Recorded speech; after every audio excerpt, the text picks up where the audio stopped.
তো হচ্ছে সব দিকেই থাকবে, কিন্তু আমরা অপরাধ মুক্ত রাজনীতি চাই। সিনেমা কোথায় করবো? যারা আর্টিস্ট আছে তারাই তো সিনেমা পাচ্ছে না, তো আমি কোথায় পাবো? নেগেটিভ আমি তো এখনো বললাম যে গুড ব্যাড সাইড সব কিছুই থাকে। আমি বলবো যে যারা ট্রল করে তারা যেন এই বাজেভাবে ট্রল করাটা বন্ধ করে।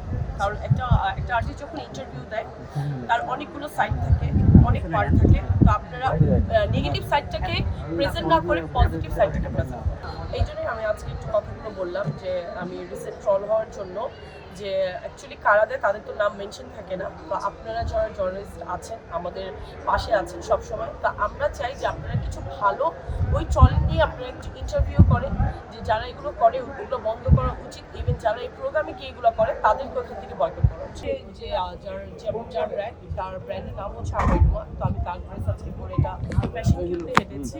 আর এটার যে ছিল ফ্যান্সি ছিল, এটার আপনার প্রোডাক্ট ছিল।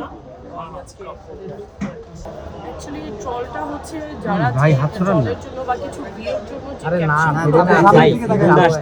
যে ক্যাপশনগুলো দেওয়া হয়, তো আমি মনে করবো যে এগুলো খুবই একটা রং কাজ, যেটা হচ্ছে অ্যাকচুয়ালি দেওয়া উচিত না। যারা অ্যাকচুয়ালি জার্নালিস্ট তারা কখনোই এই ধরনের বাজে ক্যাপশন দিয়ে কখনোই একটা আর্টিস্টকে কখনোই ছোট করে প্রেজেন্ট করবে না। তো আমি অবশ্যই আজকে বলবো যে আমার কিছুদিন আগে কিছু ড্রেস নিয়ে হচ্ছে ট্রল হয়েছিল যে আমি একটা অ্যাওয়ার্ড প্রোগ্রামে গিয়েছিলাম।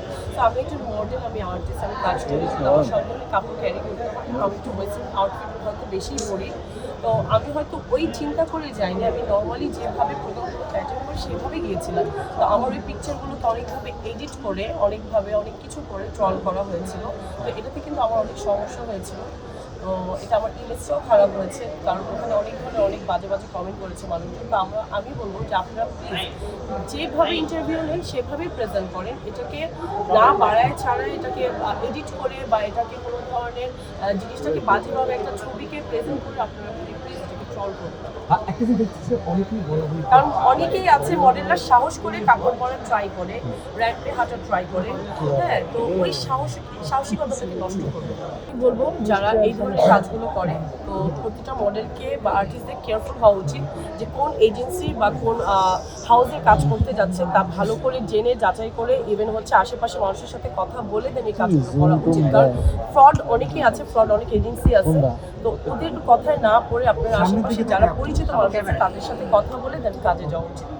বলিউড আগে বাংলাদেশে করতে তারপর না বলিউড। আচ্ছা, আপনার ভক্তদের জন্য কি বলার আছে?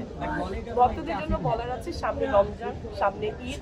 তো আমরা চাচ্ছি এইবারের রমজান ঈদটা সবাই ভালো করে করি, সবাই সুস্থ থাকবেন, ভালো থাকবেন, রমজানে রোজা রাখবেন, ঈদটা খুব সুন্দর করে করবেন। আমার পক্ষ থেকে সবাইকে অনেক শুভেচ্ছা।